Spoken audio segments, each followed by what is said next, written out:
Hoy analizaremos los 5 cardenales que podrían representar un verdadero desafío en el próximo cónclave del Papa Francisco. Estos príncipes de la Iglesia tienen visiones que contrastan con el camino renovador del actual pontífice y podrían cambiar el rumbo de la Iglesia católica. Antes de comenzar, no se olvide de suscribirse a nuestro canal y activar la campanita de notificaciones para estar al tanto de nuestros análisis sobre el Vaticano y la Iglesia Católica Mundial. Vamos a comenzar con esta fascinante lista de cardenales que podrían ser los protagonistas del próximo cónclave. El Papa Francisco enfrenta desafíos crecientes a sus 88 años de edad. Su figura ya no lleva el vigor de los primeros años de pontificado, pero su determinación permanece inquebrantable. Con una salud cada vez más frágil, el pontífice argentino continúa liderando la Iglesia Católica, aunque los signos de fragilidad física sean imposibles de ignorar. El año 2025 representa un marco significativo para su papado, el Jubileo. Este evento, iniciado en diciembre de 2024, es el proyecto central de Francisco en esta fase de su pontificado.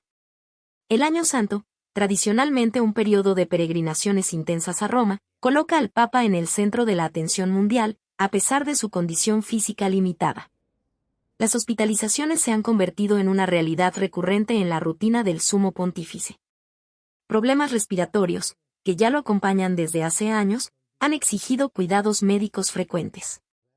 Cada nueva hospitalización enciende discusiones sobre la continuidad de su papado y los posibles escenarios de sucesión, aunque el Vaticano intente minimizar la gravedad de estas situaciones. A pesar de las limitaciones físicas, Francisco ha dejado una marca indeleble en la estructura de la Iglesia.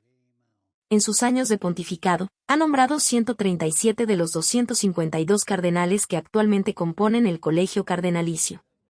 Este número es especialmente significativo cuando se considera que el 80% de los cardenales electores, aquellos con menos de 80 años que podrán participar en el próximo cónclave, fueron elegidos por él. La diversidad geográfica de este colegio es notable.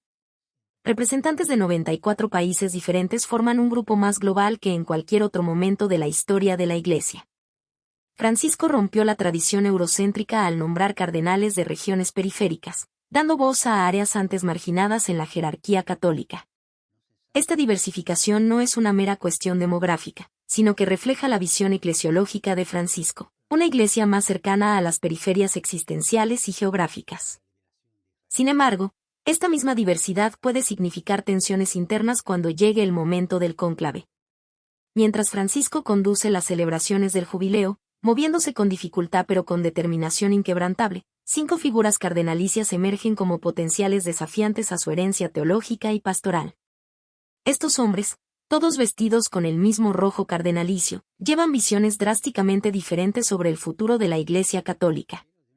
La salud del Papa, observada atentamente por fieles y por los medios mundiales, se ha convertido en un termómetro de las expectativas sobre cambios o continuidades en la Iglesia. Cada aparición pública es analizada en busca de señales de deterioro o recuperación. Cuando las puertas de la Capilla Sistina se cierren para el próximo cónclave, 137 hombres vestidos de rojo tendrán en sus manos el futuro de la Iglesia Católica. Este es el número actual de cardenales electores, aquellos con menos de 80 años y, por tanto, con derecho a voto. Ellos forman parte de un grupo mayor, que totaliza 252 cardenales, dispersos por los 4 rincones del mundo. La composición de este colegio refleja un cambio significativo en la geografía del catolicismo global. Representantes de 94 países diferentes muestran cómo Francisco ha trabajado para reducir la tradicional dominancia europea en la jerarquía de la Iglesia. Esta transformación no es apenas simbólica, sino que refleja la realidad demográfica de los fieles católicos en el siglo XXI. Los números cuentan una historia clara. 40% de los católicos en el mundo viven en América Latina, región de donde vino el propio Francisco. África, con su catolicismo vibrante y en crecimiento, alberga 24% de los fieles. Mientras tanto, Europa, cuna histórica del catolicismo y por siglos el centro de poder de la Iglesia, representa apenas 18% de los católicos. Francisco reconoció esta nueva realidad al nombrar cardenales de países que nunca habían tenido representación en el Colegio Cardenalicio, como Ruanda, Bangladesh y Papúa Nueva Guinea. También reforzó la presencia de regiones con gran población católica, como el sudeste asiático y el África subsahariana. Sin embargo, esta diversidad geográfica no se traduce necesariamente en unidad ideológica. El rojo de las vestimentas cardenalicias esconde un espectro de visiones teológicas y pastorales que va de un extremo a otro. Las tensiones entre las alas progresista y tradicionalista son palpables en los pasillos del Vaticano. Por un lado, están los cardenales que apoyan las reformas de Francisco, una iglesia más acogedora, misericordiosa y menos centralizada. Por el otro, aquellos que ven con preocupación lo que consideran un alejamiento de la tradición y una dilución de la identidad católica. Estas divisiones no siguen necesariamente líneas geográficas. Hay tradicionalistas en países del sur global así como progresistas europeos. Las reuniones del Sínodo de los Obispos, especialmente las más recientes sobre sinodalidad, trajeron estas tensiones a la superficie. Discusiones sobre el papel de las mujeres en la Iglesia, el enfoque pastoral para personas LGBT y la descentralización del poder eclesiástico revelaron fracturas profundas en el colegio cardenalicio. En un contexto de polarización, 5 cardenales se destacan por sus posiciones críticas al pontificado de Francisco. Ellos representan no solo oposición personal al Papa argentino, sino visiones fundamentalmente diferentes sobre lo que la Iglesia Católica debería ser en el mundo contemporáneo. Mientras Francisco continúa nombrando cardenales que comparten su visión pastoral, estos 5 hombres trabajan entre bastidores, construyendo alianzas y preparándose para el momento en que tendrán la oportunidad de influir en la elección del próximo pontífice. El equilibrio de poder en el próximo cónclave dependerá no solo de los números, sino de la capacidad de articulación de estos grupos distintos. Entre los pasillos del Vaticano, 5 figuras destacadas emergen como potenciales direccionadores del futuro de la Iglesia tras el pontificado de Francisco. Cada uno de ellos, con su propia visión e historia, representa diferentes corrientes dentro del catolicismo global. 1. Cardenal Raymond Leo Burke. Estadounidense de 76 años, es quizás el crítico más vocal y abierto del Papa Francisco. Burke nació en los Estados Unidos y ganó notoriedad en la Iglesia Católica por sus posiciones tradicionales. Ya ocupó un cargo muy importante en el Vaticano como prefecto del Supremo Tribunal de la Signatura Apostólica, que es como un tribunal superior de la Iglesia Católica. Burke se convirtió en un fuerte defensor de las tradiciones antiguas de la Iglesia. Valora mucho la misa tradicional celebrada en latín, que era el estándar antes de los cambios del Concilio Vaticano II en los años 1960. Muchos católicos que prefieren las formas más antiguas de adoración lo ven como un líder. En 2016, Burke dio un paso importante contra el Papa Francisco cuando firmó un documento conocido como Dubia, que significa dudas en latín. Este documento cuestionaba oficialmente las enseñanzas del Papa en la exhortación Amoris Laetitia, especialmente sobre cuestiones como la comunión para personas divorciadas y vueltas a casar. Desde entonces, ha continuado oponiéndose abiertamente a los cambios y reformas propuestas por el Papa Francisco. En 2014, el Papa Francisco removió a Burke de sus cargos importantes y lo colocó en funciones más ceremoniales, con menos poder real en la estructura de la Iglesia. Aún así, Burke mantuvo gran influencia entre los grupos católicos más tradicionales.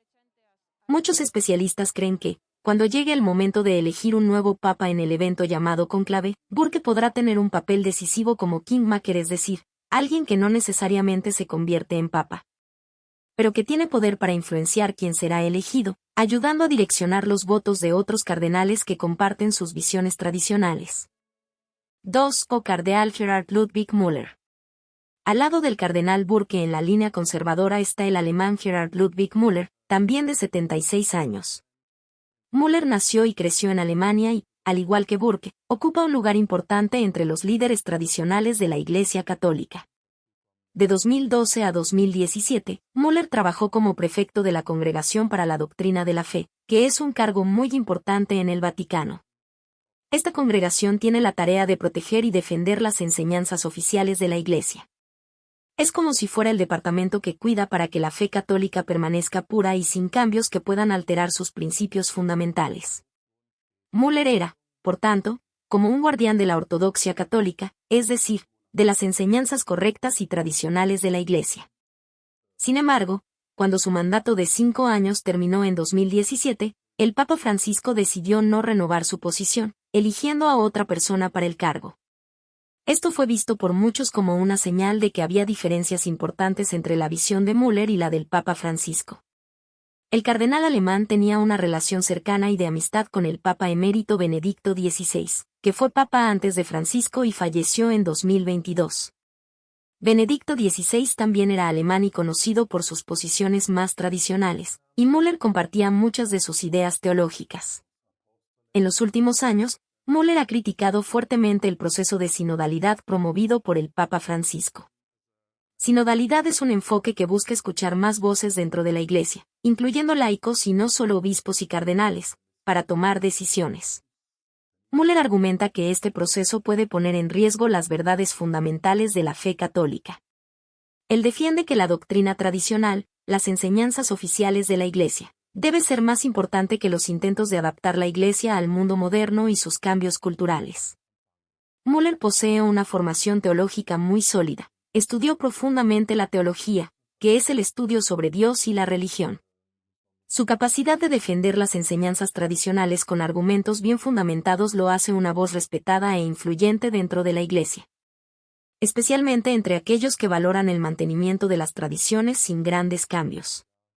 Por su formación intelectual, su experiencia en cargos importantes y su defensa firme de la doctrina tradicional, Müller continúa siendo una figura de referencia para católicos conservadores, incluso sin ocupar actualmente una posición de poder formal en el Vaticano.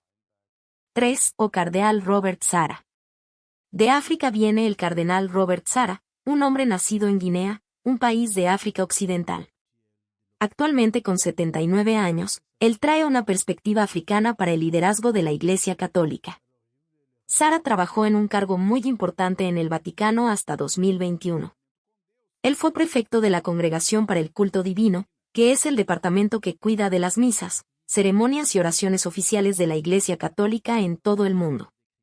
En esa función, él supervisaba cómo las celebraciones religiosas deberían ser realizadas. El cardenal Sarah representa la visión más tradicional y conservadora del catolicismo africano.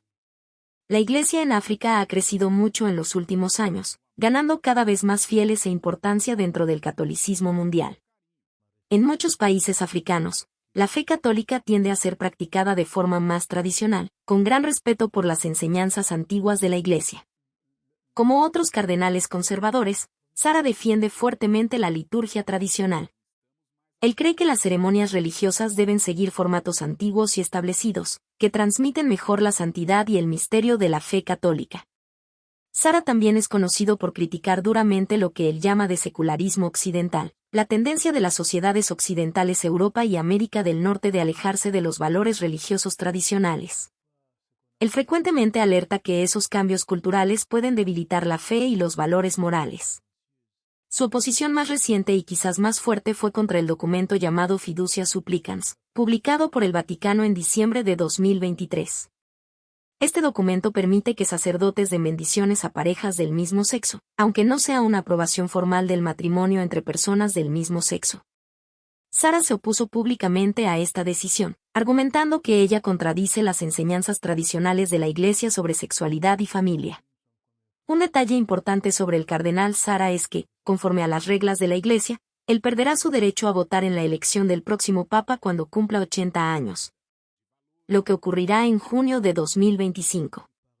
Sin embargo, incluso sin poder votar, su opinión e influencia continuarán siendo muy respetadas por los otros cardenales, especialmente aquellos que comparten sus visiones tradicionales. Sarah es particularmente influyente entre los cardenales africanos y aquellos de otras regiones que valoran la preservación de las enseñanzas tradicionales de la Iglesia. Sus libros y discursos son ampliamente leídos y citados por católicos conservadores en todo el mundo, lo que mantiene su relevancia como una voz importante dentro de la Iglesia. Incluso si pronto no pueda participar directamente de la votación para elegir un nuevo Papa. 4. Cardenal Luis Antonio Tagle. En contraste con los cardenales conservadores mencionados anteriormente, tenemos al cardenal Luis Antonio Tagle, que viene de Filipinas, un país en el sudeste de Asia. Con 67 años, es considerado relativamente joven para un cardenal, ya que muchos líderes de la Iglesia tienen más de 70 años. Tagle trabaja actualmente como prefecto de la Congregación para la Evangelización de los Pueblos, que es un departamento muy importante del Vaticano. Este departamento es responsable de coordinar los esfuerzos misioneros de la Iglesia Católica en todo el mundo, ayudando a llevar el mensaje católico a nuevos lugares y personas. Muchas personas llaman a Tagle el Francisco asiático porque su manera de liderar y comunicarse recuerda mucho el estilo del actual Papa Francisco. Así como el Papa, Tagle prefiere un enfoque más acogedor y misericordioso, enfocándose menos en reglas rígidas y más en el cuidado pastoral de las personas. Él valora estar cerca de los fieles y entender sus problemas reales. Uno de los grandes talentos de Tagle es su habilidad de comunicación. Él consigue hablar de forma clara y cautivadora, tocando los corazones de las personas. Es carismático, lo que significa que tiene una personalidad atractiva que inspira y cautiva a las personas a su alrededor. Esta capacidad de conectarse con diferentes públicos es una cualidad muy valorada en el liderazgo de la Iglesia moderna. Por sus posiciones más abiertas a cambios en la Iglesia, Tagle es considerado parte del ala progresista de los cardenales. Los progresistas son aquellos que creen que la Iglesia puede y debe adaptarse a los tiempos modernos sin perder su esencia, acogiendo nuevas ideas y enfoques para la vida religiosa. Muchos especialistas en asuntos del Vaticano ven a Tagle como un posible favorito entre los cardenales progresistas para convertirse en el próximo Papa. Si esto ocurriera, su elección representaría probablemente una continuidad de las reformas iniciadas por el Papa Francisco, como mayor apertura al diálogo con diferentes grupos y una iglesia más cercana a los pobres y marginados. Además, la elección de Tagle sería histórica por otro motivo: se convertiría en el primer papa procedente de Asia en toda la historia de la Iglesia Católica. Esto sería un reconocimiento importante del crecimiento significativo del catolicismo en el continente asiático en las últimas décadas. En Filipinas, por ejemplo, cerca del 80% de la población es católica, haciendo del país el mayor bastión católico de Asia. La posibilidad de tener un papa asiático refleja los cambios geográficos en el catolicismo mundial, que ha crecido más rápidamente en África y Asia, mientras disminuye en regiones tradicionalmente católicas como Europa. Este cambio de perspectiva podría traer nuevas visiones y prioridades para el liderazgo global de la Iglesia Católica. 5. Cardeal Pietro Parolin. Completando este grupo de 5 importantes cardenales está el italiano Pietro Parolin, que tiene 70 años. Parolin nació y creció en Italia, país donde se encuentra el Vaticano, el pequeño estado independiente que sirve como sede mundial de la Iglesia Católica. Parolin ocupa actualmente el cargo de secretario de Estado del Vaticano, que es considerado el segundo puesto más poderoso en la jerarquía de la Iglesia, justo después del propio Papa. El secretario de Estado funciona como una especie de primer ministro del Vaticano, coordinando tanto los asuntos internos de la Iglesia como sus relaciones con otros países y organizaciones internacionales.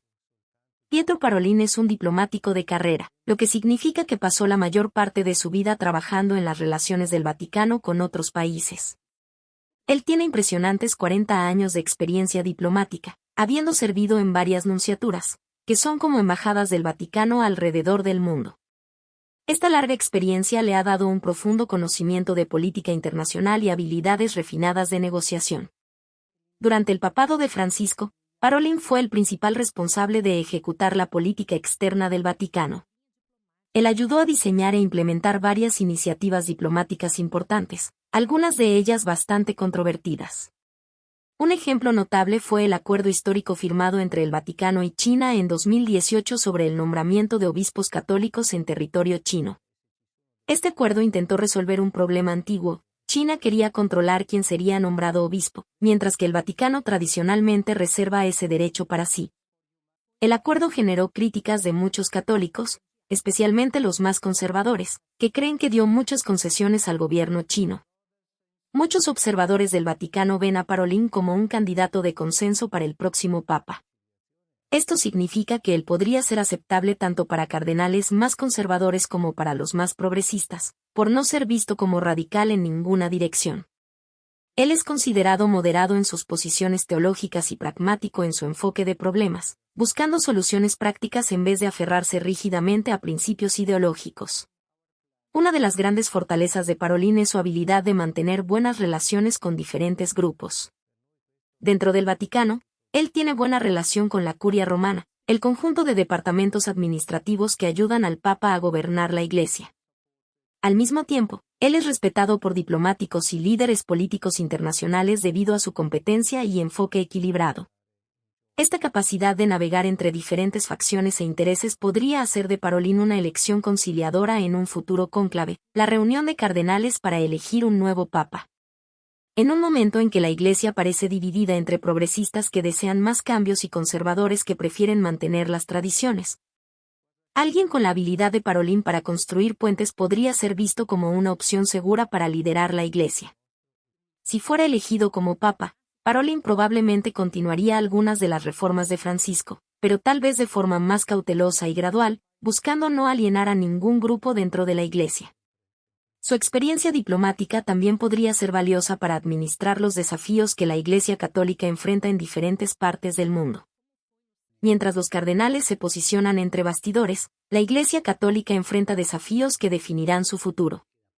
El más inmediato es el Jubileo de 2025, evento global que representa la culminación del pontificado de Francisco. Con expectativa de recibir 32 millones de peregrinos en Roma, este año santo probará no solo la infraestructura vaticana, sino también la salud del pontífice de 88 años. Las ceremonias de apertura y cierre de la Puerta Santa, momentos simbólicos que exigen presencia y vigor físico, serán observadas con atención especial por fieles y potenciales sucesores. Paralelamente, el proceso de sinodalidad avanza como marca registrada de este pontificado. Esta iniciativa de escucha y descentralización, que busca dar mayor voz a las iglesias locales, ha dividido profundamente el colegio cardenalicio. Para los partidarios de Francisco, representa un retorno al espíritu original de la Iglesia; para sus críticos, una dilución peligrosa de la autoridad papal y de la claridad doctrinal. Las conclusiones del Sínodo sobre sinodalidad, publicadas en octubre de 2024, servirán como documento clave para evaluar el éxito de esta visión. En el campo diplomático, el Acuerdo Vaticano-China sobre el nombramiento de obispos, renovado en 2024, permanece como una de las decisiones más controvertidas de Francisco. Este pacto, arquitectado por el secretario de Estado Pietro Parolin, fue celebrado como avance histórico por unos y denunciado como traición a los católicos chinos por otros. El cardenal Joseph Zen de Hong Kong se convirtió en voz crítica de esa política, mientras que el cardenal Tagle, con su perspectiva asiática, defiende la necesidad de diálogo con Pekín. Internamente, la reforma de la curia romana enfrenta resistencia silenciosa pero persistente.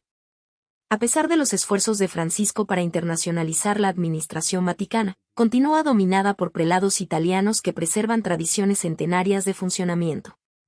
La Constitución Apostólica Praedicate Evangelium de 2022 reorganizó los dicasterios, pero la implementación práctica encuentra barreras culturales profundamente arraigadas. La geografía del catolicismo mundial presenta contrastes marcados que influenciarán el próximo cónclave.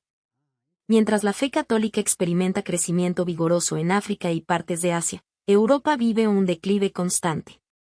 Las iglesias africanas, representadas por figuras como el cardenal Sara, defienden posiciones más conservadoras en cuestiones morales, contrastando con tendencias más liberales en ciertas conferencias episcopales europeas. Esta tensión entre el sur global conservador y el norte más progresista será determinante en el balance de poder futuro. Flotando sobre todos estos debates está el legado teológico del Papa emérito Benedicto XVI, fallecido en diciembre de 2022. Su influencia póstuma permanece fuerte entre cardenales como Müller y Burke, que citan frecuentemente sus escritos como contrapunto a las iniciativas de Francisco.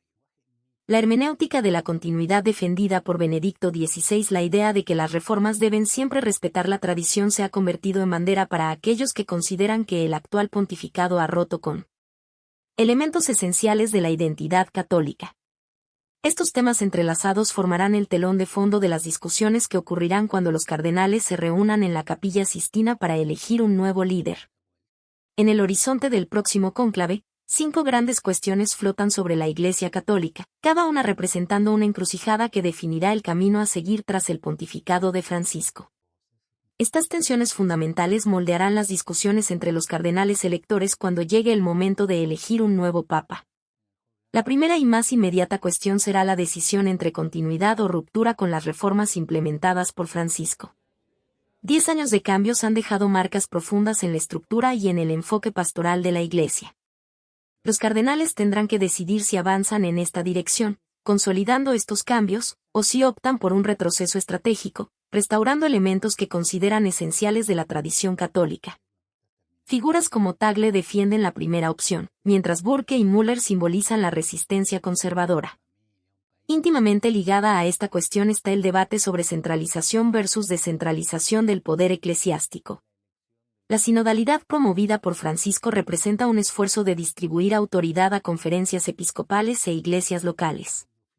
Los críticos temen que esto pueda llevar a divergencias doctrinales entre regiones, creando un catolicismo a la carta.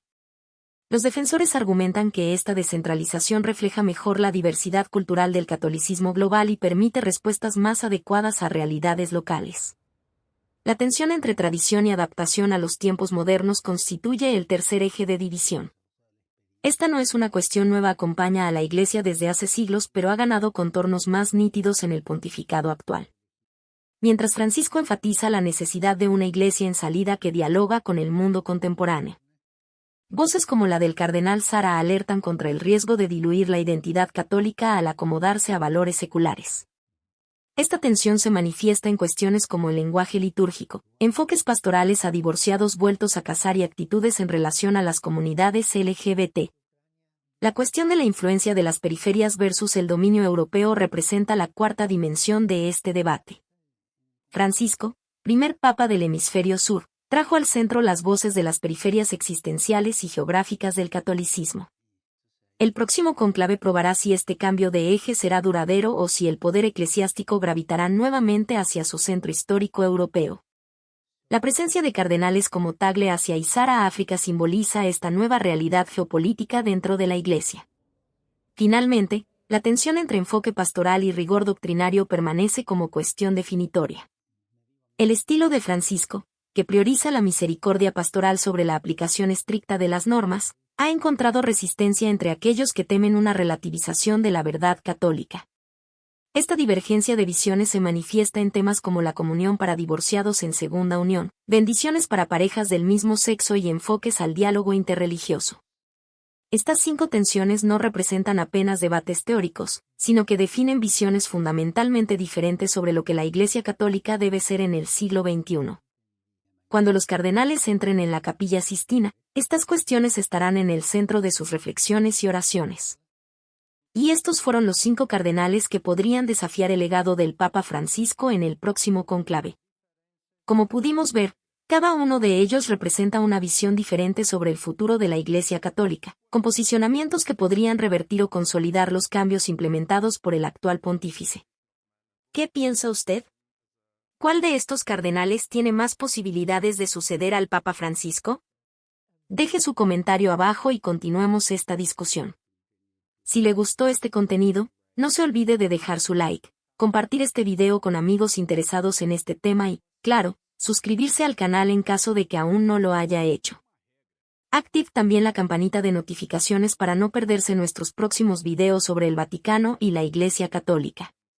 La próxima semana, traeremos un análisis sobre los recientes cambios en la Curia Romana y cómo afectan al poder de los cardenales que acabamos de presentar. No se lo pierda. Muchas gracias por ver hasta aquí y nos vemos en el próximo video.